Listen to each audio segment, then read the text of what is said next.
अब जिन्हें मैं स्टेज पे बुलाना चाहती हूँ, पहले तो मैं उनकी शालीनता, उनके विवेक के बारे में कुछ कहूँगी कि मैंने बहुत से प्रोग्राम में उनको देखा है कि बड़ी शालीनता और विवेक के साथ वो बैठते हैं और बड़े ही ध्यान से सबके विचारों को सुनते हैं। ये कोई और नहीं, डॉक्टर संजीव कुमार वार्ष्णेय जी हैं और मैं इनकी शालीनता, इनकी पर्सनैलिटी की बहुत बहुत बड़ी फैन हूँ। और टाइम की शॉर्टेज होने की वजह से मैं कुछ ब्रीफ में इनके बारे में कहना चाहूँगी कि doctor Sanjeev Kumar Varshney is a Delhi based scientific science facilitator and promoter. He has more than 33 years of experience promoting research and connecting scientific group across the nations.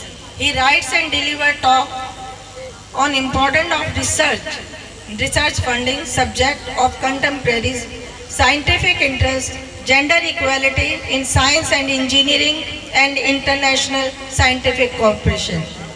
And he is Life Fellow of Geological Society of India, Bangalore, Nepal, Geological Society, Kathmandu, and member of International Association of Sedimentologists, Oxford.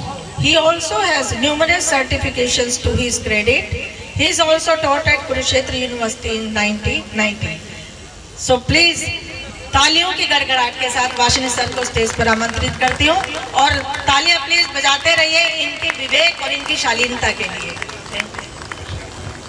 सभी को नमस्कार, जय भीम, जय भारत। आज का दिन सभी के लिए बहुत ही महत्वपूर्ण, बहुत ही खुशी का दिन है। हम सभी लोग यहाँ बाबा साहब का जन्मदिन मना रहे हैं और जो बात कारवे जी ने छोड़ी कि हम बाबा साहब को क्या दे रहे हैं, देखिए उन्होंने हमें एक व्यवस्था दी, सिद्धांत दिए और हमारे लिए जीवन को सरल बनाया। लेकिन हमें ये देखना है कि हम यहाँ से आगे क्या कर रहे हैं, कितनी हमने आपस में, हालांकि खरवे जी ने काफ़ी बात की एकता के ऊपर, काफ़ी प्रासंगिक है। मैडम खरबंदा जी ने भी काफ़ी कुछ कहा, सो नाइस, आपने बताया। मैं रिपीट नहीं करूँगा, लेकिन सिर्फ ये बात कहूँगा कि जो लक्ष्य बाबा साहब ने हम सब के लिए दिए हैं वो हमें अभी भी करना बाकी है। जैसे हम अपने घर में देखें, क्या हम अपने घर में महिलाओं को समान अधिकार दे रहे हैं? क्या हम उनसे पूछ रहे हैं, उनकी राय जान रहे हैं, या सिर्फ क्योंकि ये पुरुष प्रधान देश है हम अपनी राय बताकर सिर्फ उन पर इम्पोज कर रहे हैं? तो ये शुरुआत जो है हम अपने घर से ही करेंगे। और जैसा कारवे साहब ने कहा कि छोटे छोटे ग्रुप से बड़े होकर हमें एक बड़े समूह में, क्योंकि बाबा साहब का सपना क्या था, भारत को मजबूत राष्ट्र बनाना। ये सब हमारी भी जिम्मेदारी है।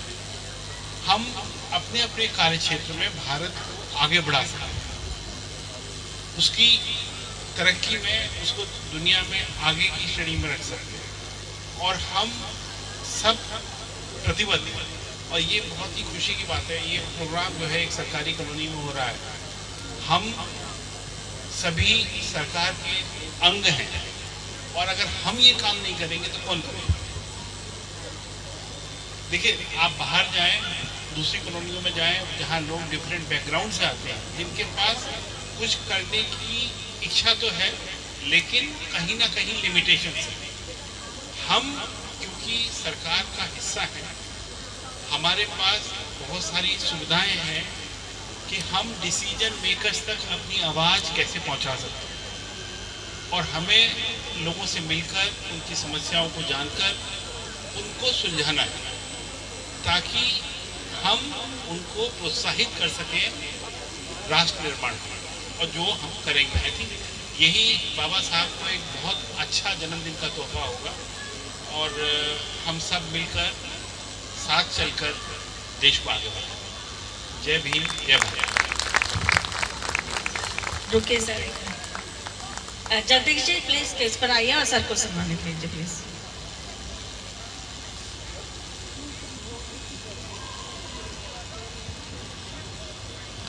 तालियां बजती रहनी चाहिए प्लीज।